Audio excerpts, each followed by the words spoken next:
Reserve bank இப்போ repo ரேட்டை குறைச்சிருக்காங்க. என் housing லோனோட interest rate குறையுமா அப்படின்னு கேட்டீங்கன்னா, உங்க ஹவுசிங் லோன் இபிஎல்ஆரோட மார்க் பண்ணிருக்காங்களா இல்ல எம்சிஎல்ஆரோட மார்க் பண்ணிருக்காங்கன்னு பார்க்கணும்.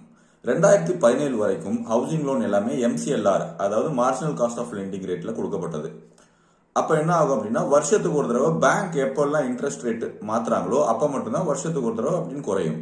இபிஎல்ஆர் ஓட உங்க ஹவுசிங் லோனோட இன்ட்ரெஸ்ட் ரேட்டை லிங்க் பண்ணியிருந்தாங்க அப்படின்னா, ஆர்பிஐ எப்பெல்லாம் வந்து இந்த இன்ட்ரெஸ்ட் ரேட்டை ரீப்போ ரேட்டை குறைக்கிறாங்களோ அப்பெல்லாம் உங்க ஹவுசிங் லோனோட இன்ட்ரெஸ்ட் ரேட்டும் ஒரு 1 இல்ல 2 நாள்ல குறைஞ்சிரும் மோஸ்டா.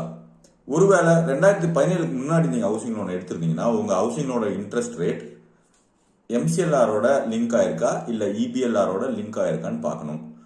ஒருவேளை எம்சிஎல்ஆரோட லிங்க் ஆயிருந்ததுன்னா நீங்க அதுக்கு ஒரு ரிக்வஸ்ட் கொடுத்து, பேங்க்ல ஒரு ரிக்வஸ்ட் கொடுத்து ஃபார்முலா அதை இபிஎல்ஆருக்கு கன்வெர்ட் பண்ணணும்.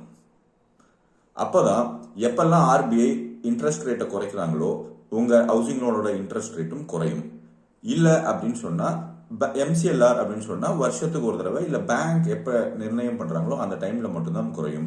சில லோன்ஸ் பேஸ் ரேட்ல இன்னும் இருக்கு அப்படின்னு, பேஸ் ரேட்ல இப்ப எந்த லோனும் இருக்காது.